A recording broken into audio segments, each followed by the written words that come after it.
ہم دشمنوں کے خلاف سیکورٹی فورسز کی کارروائیاں۔ ڈیرہ اسماعیل خان میں مختلف آپریشن، 27 دہشت گرد جہنم واصل۔ دہشت گرد سیکورٹی فورسز کے خلاف متعدد کارروائیوں میں ملوث تھے، مارے گئے۔ تخریب کاروں سے اسلحہ، گولہ بارود اور دھماکہ خیز مواد بھی برآمد۔ درابن میں دہشت گردوں نے بارود سے بھری گاڑی چیک پوسٹ سے ٹکرا دی۔ دھماکے کے باعث تھانے کی عمارت منہدم، 23 جوان شہید ہو گئے۔ حملہ کرنے والے تمام دہشت گردوں کو ہلاک کر دیا گیا۔ سیکورٹی فورسز ملک سے دہشت گردی کی لعنت کو ختم کرنے کے لیے پرعزم۔ ISPR شہید ہونے والے جوانوں کی نماز جنازہ ڈیرہ اسماعیل گیریزن میں ادا کر دی گئی۔ کور کمانڈر پشاور، دیگر فوجی حکام، جوانوں اور عوام کی شرکت۔ آبائی علاقوں میں سپرد خاک کیا جائے گا۔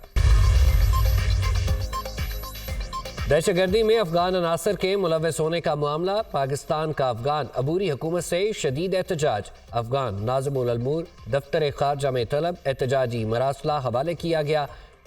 DI خان حملے کی ذمہ داری TTP سے وابستہ ایک دہشت گرد گروپ تحریک جہاد پاکستان نے قبول کی ہے۔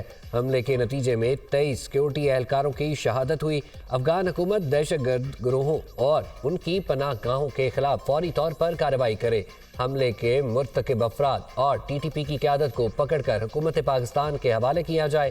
افغان عبوری حکومت اپنی سرزمین پاکستان کے خلاف دہشت گردی کے لیے استعمال ہونے سے روکے۔ دفتر خارجہ۔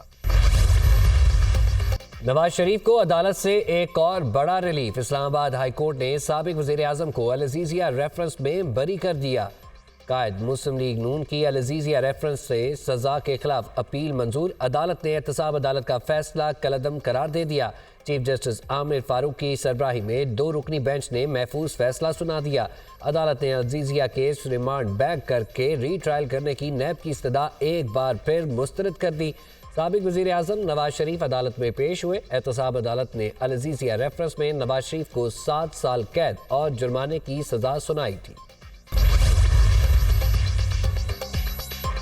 مفروضے کی بنیاد پر سزا نہیں دی جا سکتی۔ جس دستاویزات کی بنیاد پر آپ بات کر رہے ہیں وہ فوٹو کاپی ہے۔ فوٹو کاپی کو بطور ثبوت پیش نہیں کیا جا سکتا۔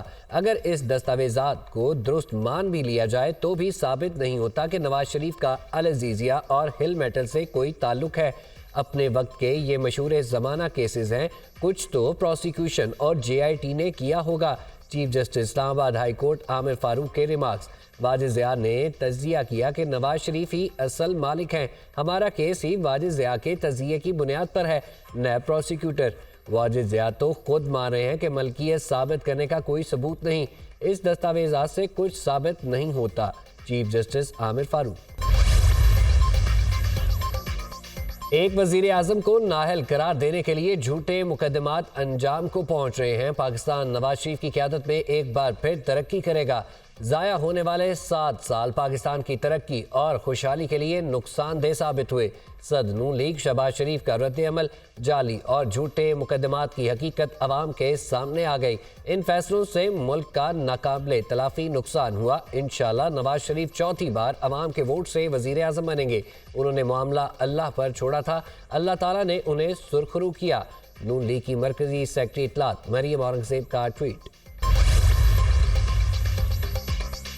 ذوالفقار بھٹو ریفرنس کی سپریم کورٹ میں براہ راست سماعت۔ عدالت عظمیٰ نے آئینی اور فوجداری معاملات کے لیے 9 ماہرین کو معاون مقرر کر دیا۔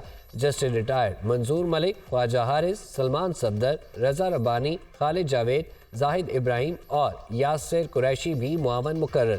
عدالتی معاون تحریری یا زبانی طور پر معاونت کر سکتے ہیں۔ عدالتی معاونین کو نوٹس جاری کر کے جواب لیا جائے گا۔ سپریم کورٹ بار بھی وکیل مقرر کرنا چاہتے ہیں تو کر لے۔ حکم نامے کا متن، کیس کی سماعت جنوری کے دوسرے ہفتے تک ملتوی۔ عدالت کا آئندہ سماعت سے ریفرنس روزانہ کی بنیاد پر سننے کا فیصلہ۔ ججز کی دستیابی پر آئندہ کی تاریخ لی جائے گی۔ حج درخواستوں کی وصولی میں 10 روز کی توسیع کر دی گئی۔ 22 دسمبر تک درخواستیں دی جا سکیں گی۔ سرکاری اسکیم کے تحت 40,175 درخواستیں جمع ہو چکی۔ گزشتہ 5 سال کے دوران حج کرنے والے بھی درخواست دینے کے اہل ہیں۔ اکیلی خواتین حلف نامہ فراہم کرنے پر قابل اعتماد خواتین کے گروپ میں حج کر سکے گی۔ ترجمان وزارت مذہبی امور۔